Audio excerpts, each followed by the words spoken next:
Bé, el meu no és tan profund, és molt més banal. És a partir de les experiències que jo tinc amb l'espai religiós. Per la formació professional treballo en espais religiosos, no hi vaig a resar però hi vaig a fer altres coses, i a mi els espais religiosos... límits, a mi aquests espais em transmeten tota una sèrie de sensacions. I ara doncs està dividit en dos parts, una mica més historiogràfica i una altra part més provocativa. Quan vulguis. Ahí está. Música, maestro. El primer, diferenciar en un espai religiós que és interior i que és exterior. Està clar.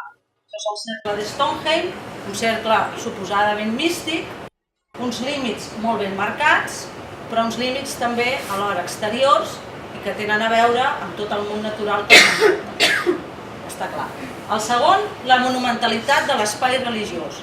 L'home és petit, petit, petit i Déu és gran, gran, gran.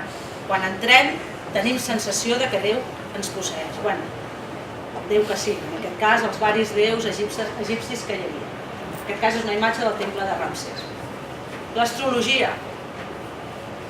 Els egipcis, coneixedors del sistema solar, construïen els seus temples també seguint els astres, els cels, inclús els sacerdots feien servir el coneixement que teníem de l'astrologia per fer venir plagues i fer por al poble, no? El coneixement astrològic. Les cases de la mort, com les tombes de Tarquínia, què feien aquesta gent? Traslladaven el seu hàbitat normal, la seva vivenda quotidiana, a la seva vivenda en la mort. Quan morien, portaven els objectes, es posaven sobre llits, coixins, molins, pales.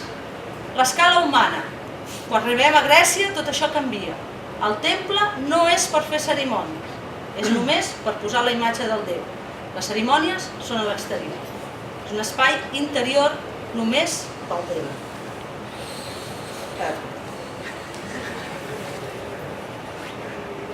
Les religions del sud d'Amèrica, el culte al sol, aquests grans edificis espaiosos, amb aquesta dedicació al sol, a les estrelles, a l'aigua, al mar, a la natura, amb molt de contacte amb la natura, amb la Pachamama, amb la mare terra.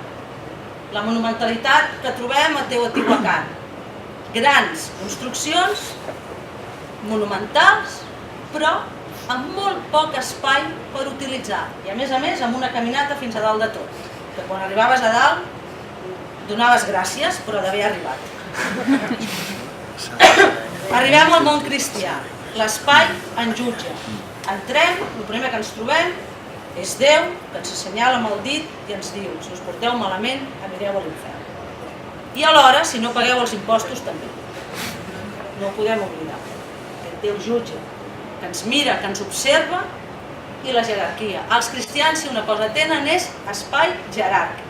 Tothom sap on ha d'estar. I a diferència dels grecs, utilitzen esglésies grans perquè les cerimònies es fan a l'interior. L'oficiant sap on han d'estar, els fidels on han d'estar, els morts tenen el seu lloc i els que encara no s'han batejat també. I de vegades els cristians necessiten tant espai que han de sortir a l'exterior, com el cas de l'enterrament del papa.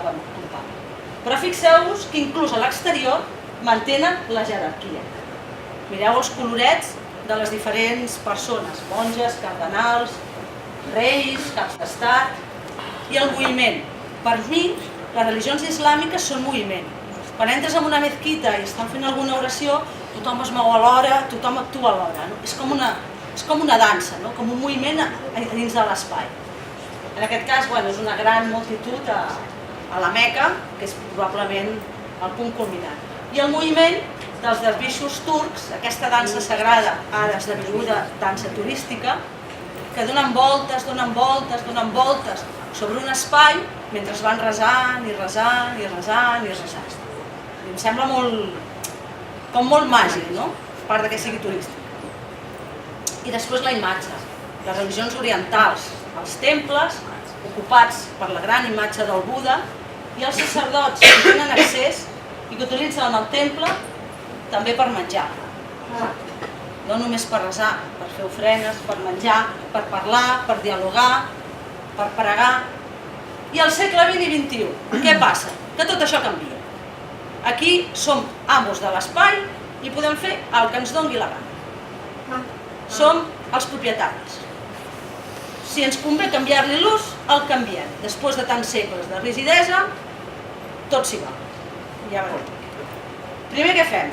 Els pobres morts que descansen en pau en un espai sagrat, arriben els arqueòlegs, els hi foten forats, números, caixes, els envenen, els col·loquen en una caixa i dins un museu, els estudiem. I per què? Que descansa en pau fins que vingui un arqueòleg. O fins i tot, acabem de treure un mort, acabem de treure Tutankamon i què fem? Un sopar de celebració a dins de la seva tomba.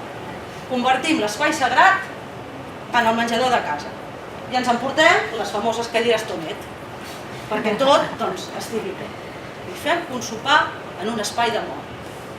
O museonitzem els espais. És a dir, un dolmen prehistòric, espai fosc, posem llum, branes, porta... És a dir, un canvi total d'aquest espai. Això és un dolmen, aquí no hi havia llum. Però perquè nosaltres puguem anar a veure'ls i fem de turistes, ben turistes, ho fem. O fins i tot agafem una església i els hi posem tot. Del cos de Crist al Rosby. Convertim l'església, un espai sagrat, en una casa tranquil·lament. On dormim, mengem, fem festes, ens banyem, fem pipi, tot el que es fa en una casa. O fins i tot hi rodem pel·lícules. Això és Tikal, amb les famoses naus de Star Wars, o sigui, un antic temple convertit en base de los rebeldes. Pa què? Pa què? I després hi ha l'última imatge, que crec que és la desacralització total de l'espai, que és quan agafem un antic temple i el convertim en una discoteca. És la nova, els nous temples del segle XXI serveixen per festa, perquè ens alliberem, perquè ballem i perquè cantem. I ja està aquí.